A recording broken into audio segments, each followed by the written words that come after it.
अस्सलाम वालेकुम dear students. आज का जो हमारा लेक्चर है उसमें हम FIA एक्ट 1974 जो है उसको कवर करने की कोशिश करेंगे। इसके इम्पॉर्टेंट जो फीचर्स हैं वो कवर करेंगे जो हमसे MCQs में पूछे जा सकते हैं, क्योंकि जो FIA का टेस्ट होता है उसमें FIA एक्ट से रिलेटेड कुछ MCQs पूछे जाते हैं। तो आज का जो हमारा लेक्चर है उसमें हम फर्स्ट हाफ जो FIA एक्ट है उसको कवर करेंगे। सबसे पहले मैं इंट्रोडक्शन देती हूँ कि FIA है क्या। फेडरल इन्वेस्टिगेशन एजेंसी है और ये कब बनी थी? 13 जनवरी 1975 में। सबसे पहले आपने ये याद रखना है कि ये जो FIA है फेडरल इन्वेस्टिगेशन एजेंसी है, ये एजेंसी कब बनी थी? 13 जनवरी 1975 में। और इसका एक एक्ट है, यानी इसके जितने भी रूल्स रेगुलेशंस जो हैं वो एक एक्ट में डिफ़ाइन किए गए हैं कि ये जो एजेंसी है किन क्राइम्स को देखेगी और इसका क्रिमिनल प्रोसीजर जो होगा वो क्या होगा। ठीक है, तो सारे रूल्स जो हैं वो उस एक्ट में लिखे हैं और उस एक्ट को क्या कहते हैं? FIA act. अब वो कब प्रोमलगेट किया गया था, ये जो एक्ट है ये कब इशू किया गया था? 17 जनवरी 1975 में। अब ये यहाँ पे कन्फ्यूजन है कि ये एक्ट है इसके साथ तो लिखा आता है FIA एक्ट 1974। तो जब ये एक्ट इनिशिएट किया गया था, जब ये बनाया था, फिर इसकी फर्दर जो होती है कि नेशनल असेंबली से अप्रूवल होना होता है, सेनेट से होना है और फिर लास्ट पे जो प्रेसिडेंट होता है वो अप्रूव करता है। तो ये एक्ट जो था वो इनिशिएट 74 में किया था, इस वजह से इस एक्ट के नाम के साथ 74 आता है। लेकिन ये एक्ट जो है मुल्क में जो लागू किया गया था वो कब किया गया था? 17 जनवरी 1975 में। ये डेट्स जो हैं ये याद रखिएगा। अब ये देखें इधर स्टार्ट में ही लिखा हुआ है an act to provide for the constitution. जब हमने कॉन्स्टिट्यूशन वाला टॉपिक किया था तो मैंने वहीं पे आपको बताया था कि कॉन्स्टिट्यूशन क्या होता है। रूल्स और रेगुलेशन सारे उसमें लिखे होते हैं कि कोई भी जो हमने अदारा चलाना है या अपना मुल्क चलाना है तो उसके कौन से रूल्स और रेगुलेशंस होंगे। तो ये जो हमारी एजेंसी है FIA जो है फेडरल इन्वेस्टिगेशन एजेंसी जो है उसका एक कॉन्स्टिट्यूशन बनाया है जिसे क्या कहते हैं? FIA act. सबसे पहले हम FIA एक्ट के जो प्रियम्बल है वो देखते हैं कि वो क्या डिफ़ाइन करती है इस एक्ट को। Whereas it is expedient to provide the constitution. अब वो कहते हैं ये जो एक्ट है वो क्या करेगा? ये कॉन्स्टिट्यूशन प्रोवाइड करेगा फेडरल इन्वेस्टिगेशन एजेंसी को। किस के लिए? For the investigation of certain offences. कुछ जो सर्टेन क्राइम्स हैं उनको डील करने के लिए ये जो कॉन्स्टिट्यूशन प्रोवाइड करता है, ये FIA एक्ट प्रोवाइड करता है। वो बताता है कि ये जो रूल्स ये क्राइम्स जो हैं जो फेडरल गवर्नमेंट से रिलेटेड होते हैं उनको किस तरह से टैकल करना है। इस connection with matters concerning the federal government, क्योंकि हर जो प्रोविंस होता है उसकी तो अपनी पुलिस होती है, वो उन क्राइम्स को देखती है। अब इसमें जो क्राइम्स होंगे वो मनी लॉन्ड्रिंग हो सकती है, वो कुछ और ट्रांसनेशनल क्राइम्स हो सकते हैं। इसमें ड्रग ट्रैफिकिंग और ह्यूमन बीइंग ट्रैफिकिंग जो होती है वो सारे जो ये वाले क्राइम्स हैं उनको डील करेगी FIA। And for matters connected therewith it is hereby enacted as follows. अब ये जो सारे क्राइम्स हैं उनको कौन देखेगा? FIA देखेगा। और ये क्राइम्स जो हैं ये किससे रिलेटेड होंगे? फेडरल गवर्नमेंट से रिलेटेड होंगे। अब सबसे पहले मैं ये बताऊं कि ये जो FIA एक्ट है इसके टोटल 10 सेक्शंस हैं। ये भी MCQs में पूछा जा सकता है कि जो FIA एक्ट है उसके टोटल सेक्शंस कितने हैं? 10। अब वो ये भी पूछते हैं MCQs में कि कौन सा सेक्शन जो है वो किस चीज़ को डील करता है। अभी जो हमने सबसे पहले पढ़ा है वो प्रीएम्बल है। अब सबसे पहला जो उसका सेक्शन है, फर्स्ट सेक्शन ये है, उसमें क्या मेंशन है? शॉर्ट टाइटल, कि ये जो फेडरल इन्वेस्टिगेशन एक्ट जो है उसका जो टाइटल होगा वो क्या होगा, एक्सटेंट क्या है और इसकी कमेंसमेंट क्या है, ये स्टार्ट वगैरह कब होता है, किन चीज़ों को ये डील करेगा। सबसे पहला पॉइंट है दिस एक्ट में be called the federal Investigation Agency Act 1974। ये देखें यहाँ पे उसने बताया था टाइटल, तो ये इसका टाइटल है Federal Investigation Agency Act 1974। It extends to whole Pakistan. अब ये है कि इस FIA एक्ट के अंदर कौन कौन आएगा, यानी FIA एजेंसी जो है किस किस को इन्वेस्टिगेट कर सकती है। तो ये बता रहे हैं कि पाकिस्तान वो कहीं पे भी है, वो पाकिस्तान के अंदर हैं या पाकिस्तान के बाहर हैं, जिसने इस शेड्यूल में मेंशन्ड क्राइम्स जो हैं वो किए हैं, क्राइम किया है या किसी को उस वो क्राइम करने में मदद दी है, तो वो जो है इस FIA एक्ट के अंडर जो है उसको इन्वेस्टिगेट किया जा सकता है। लास्ट पे है it shall come to force at once. ये जो है इसका फर्स्ट सेक्शन था, जिसमें इसके शॉर्ट टाइटल, एक्सटेंट और कमेंसमेंट जो है उसको बताया गया था। इसमें ये भी पूछा जा सकता है ये जो FIA एक्ट है इसके अंडर किन किन लोगों को हम इन्वेस्टिगेट कर सकते हैं। तो वो लोग जो पाकिस्तान में कहीं पे भी हैं, ठीक है, वो किसी भी प्रोविंस में हो सकते हैं और वो किसी और मुल्क में भी हो सकते हैं, लेकिन शर्त यह है कि वो पाकिस्तानी हो और उसने ये क्राइम किया हो। सेकेंड सेक्शन जो है FIA एक्ट का, उसमें डेफिनेशंस हैं। डेफिनेशंस क्या है, क्योंकि इसमें वो कुछ वर्ड्स, कुछ टर्मिनोलॉजीज़ को एक्सप्लेन करेंगे कि इस एक्ट में जहाँ पे भी ये वर्ड यूज़ होगा तो उसका क्या मतलब होगा। फॉर एग्ज़ाम्पल सबसे पहले एजेंसी, वो कहता है इस पूरे एक्ट में जहाँ पे भी वर्ड एजेंसी इस्तेमाल होगा उसका ये मतलब है कि वहाँ पे फेडरल इन्वेस्टिगेशन एजेंसी की बात हो रही है, ठीक है। और ये किस सेक्शन के अंडर है, अंडर सेक्शन 3। अब सेकंड है कोड, कि कहीं पे भी कोड का वर्ड इस्तेमाल होगा तो उसका मतलब है कोड ऑफ क्रिमिनल प्रोसीजर 1898। ये याद रखिएगा कि जो क्रिमिनल प्रोसीजर कोड है वो कब का है, 1898 का है।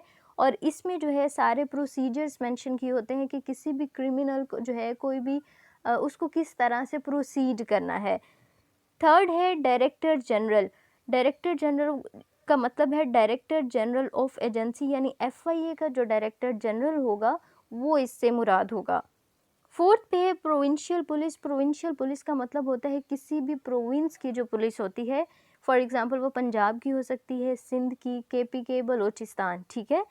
Means the police constituted by provincial government under the police act 1861। ये आपने याद रखना है कि ये किस एक्ट के तहत है, अंडर द पुलिस एक्ट 1861। अब नेक्स्ट है कि जहाँ पे भी इस एक्ट में मेंशन होगा पब्लिक सर्वेंट, तो पब्लिक सर्वेंट कौन कौन से सर्वेंट्स हो सकते हैं। पब्लिक सर्वेंट जो है उसकी एक प्रॉपर डेफिनेशन दी है।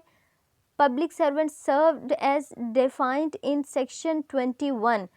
पाकिस्तान पिनल कोड जो है उसका जो सेक्शन 21 है वो डिफ़ाइन करता है कि कौन कौन से लोग जो हैं वो पब्लिक सर्वेंट की कैटेगरी में आते हैं।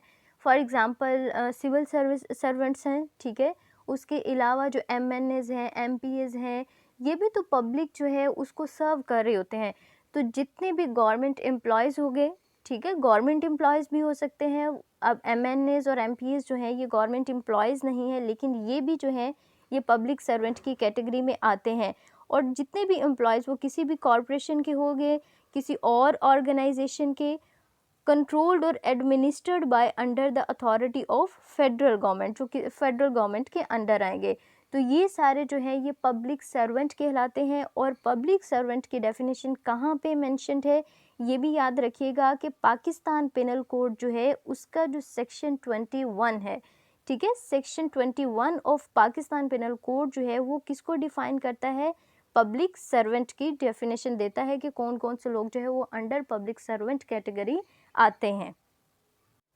नेक्स्ट पॉइंट है कि जहाँ पे भी स्पेशल पुलिस का जिक्र किया गया होगा वो क्या होगी, means the Pakistan special police establishment constitution under the Pakistan special police establishment ordinance 1948। Special police जो है वो किस एक्ट के अंडर, किस ऑर्डिनेंस के अंडर जो है वो बनी थी, पाकिस्तान स्पेशल पुलिस, PSP जिसे कहते हैं, PSP ऑर्डिनेंस 1948 के अंडर जो है स्पेशल पुलिस जो है वो बनाई गई थी। नेक्स्ट है स्पेसिफाइड पर्सन्स। अब स्पेसिफाइड पर्सन्स का क्या मतलब है, means the persons who are appointed to post in or under a provincial police in pursuance of article 3। अब स्पेसिफाइड जो पर्सन्स है वो किसके अंडर जो थे अपॉइंट किए गए थे, आर्टिकल 3 के under of special police and provincial police amalgamation order 1962। अब ये जो है जब हम लास्ट पे पढ़ेंगे इसको तो ये चीज़ तब आपको क्लियर होगी कि स्पेसिफाइड पर्सन्स का यहाँ पे क्या तज़किरा है और इनकी अमलगमेशन का क्या मतलब है, तो ये चीज़ लास्ट पे मैं आपको क्लियर करूँगी। नेक्स्ट है रूल्स। अब रूल्स और रेगुलेशंस वो सारे जो इस एक्ट में मेंशन्ड हैं वो यहाँ पे मुराद हैं। थर्ड सेक्शन जो है वो है कॉन्स्टिट्यूशन ऑफ एजेंसी। ये भी याद रखिएगा कि इस एक्ट का जो थर्ड सेक्शन है वो किसको डील करता है, कॉन्स्टिट्यूशन ऑफ एजेंसी को। एजेंसी कौन सी, FIA एजेंसी जो है, ठीक है।